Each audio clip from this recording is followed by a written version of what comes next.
Hi, Jason Scott here. Today we have a modeling tutorial. I recently created a unlisted video for some people that had asked how I did my low poly characters.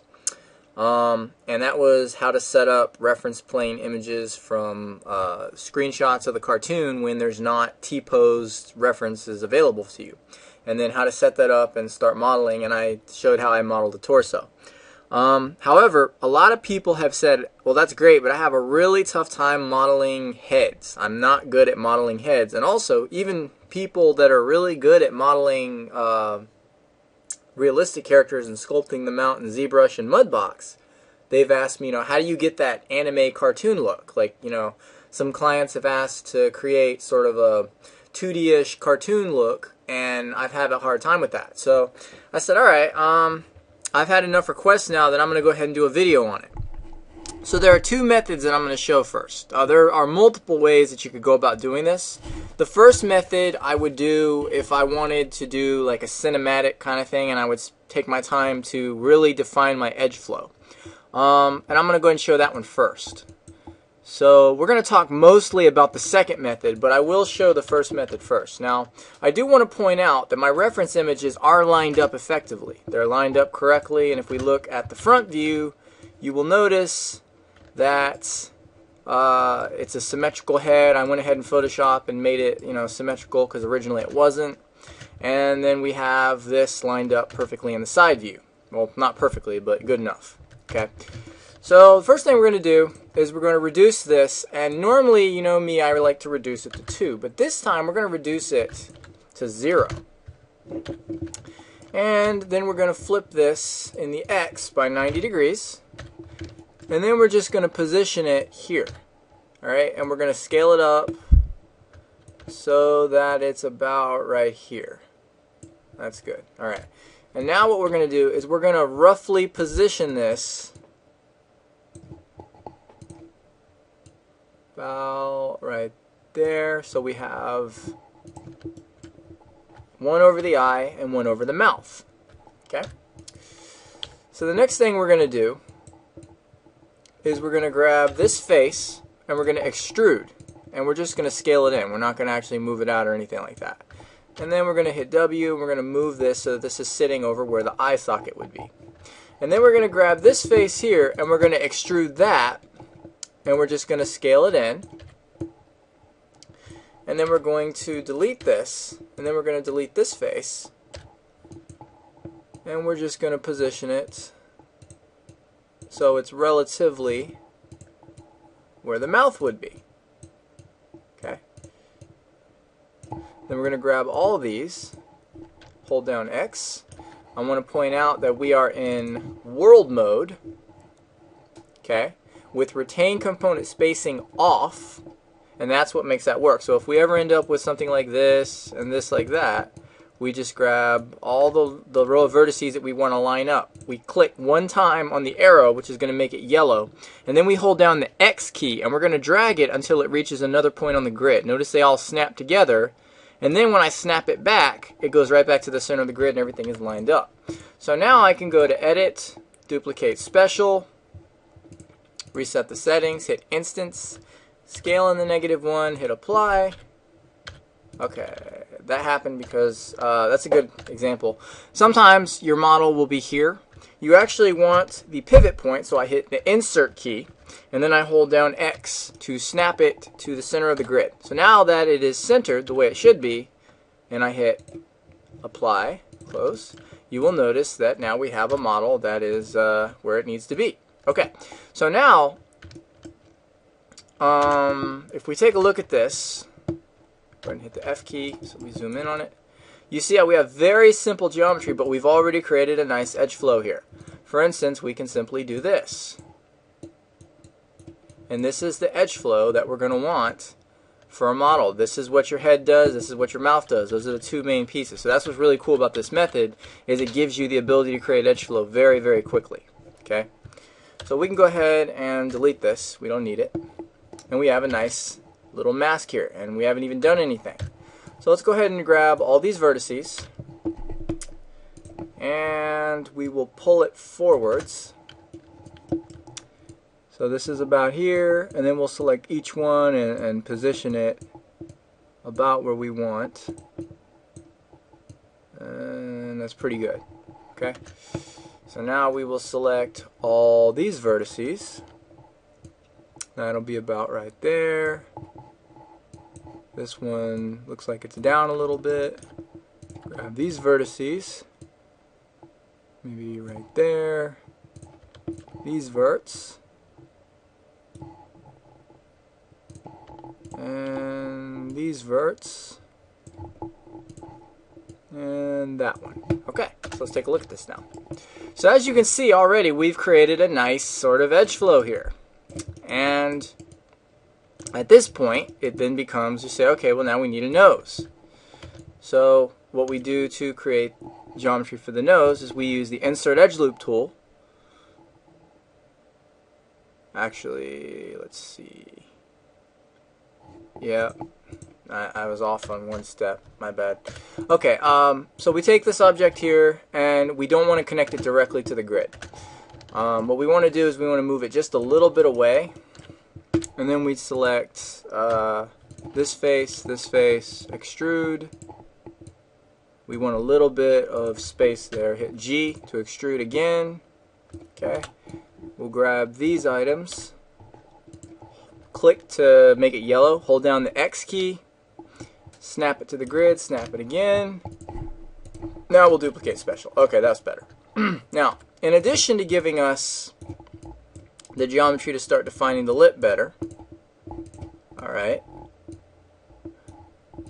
we now have, let's see,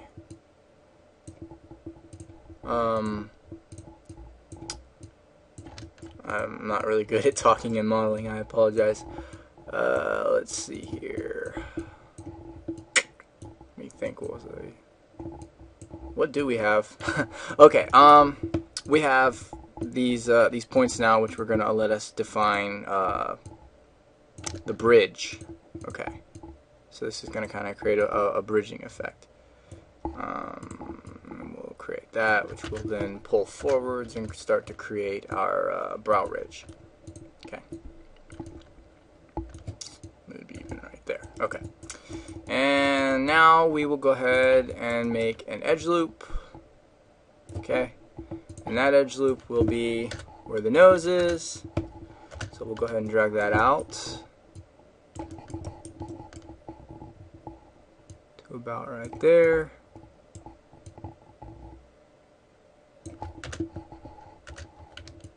Okay, and you can kind of see what we're doing. Now we'll make one more edge loop here and here, which will now let us pull that in.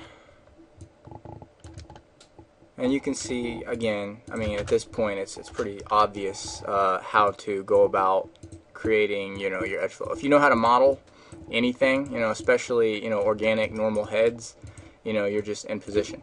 But again, what's really nice about this is that by going and using this method, you know, it becomes very easy to keep it very low poly, working with what you're working with, and then when you're ready, you know, you can just add in divisions, you know, and then slowly start to you know, get the edge flow that you're looking for. Okay, so I don't want to belabor that too much, so we'll just go to polygons, normals, soften edge. Okay, and you get the idea how you would, you know, continue creating. I'll go ahead and show the jaw thing since it's a little bit complicated for some people. And there's various ways that you could do this. You know, some people extrude this down and then, you know, do all kinds of weird things, but I'm gonna go ahead and show you how I do it. Hold down F10 so we're in edge mode, grab these bottom two here. I'm gonna extrude this straight down, and then I'm gonna start to bring it to follow along the chin. So we'll do it one more time. Okay. And now we're going to select these edges here.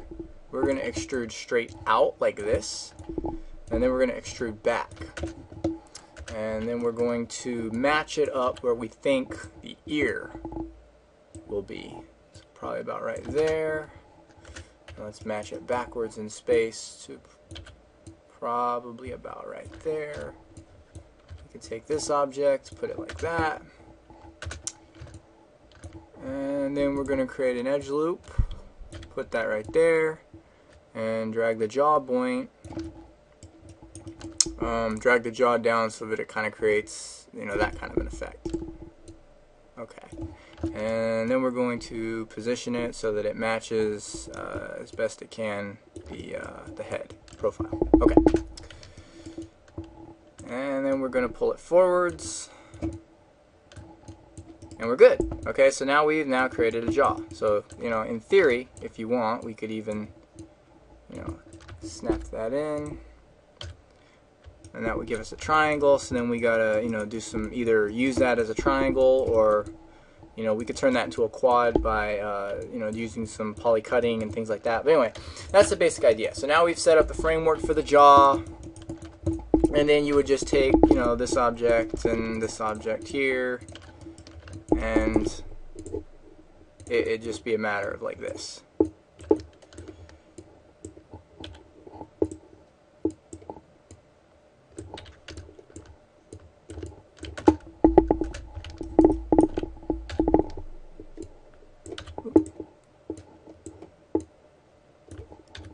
And you just keep rotating it.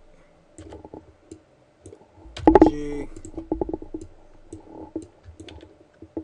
Rotate it. G. Okay, we hit the G key to mimic our last command. So in this case, we want to keep extruding, and, you know, we're just creating the skull. Okay, which is pretty simple. Okay, so you get how that works. And then of course we would pull this up, you know, and we would start to shape this out so that it's a little bit nicer and not as ununiform.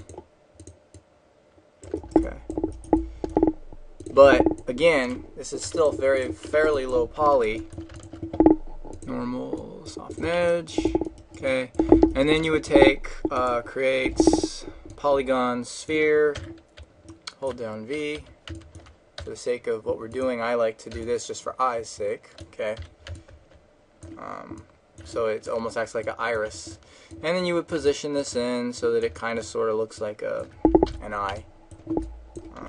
So you probably want to make that a little bit more like that. And then you would grab those objects, start to pull it forward, and you just sort of use the sphere to help mold what you're doing. You know, maybe you would add an edge loop there, and an edge loop there.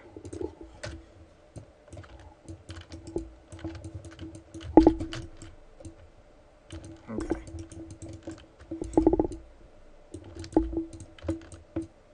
Okay.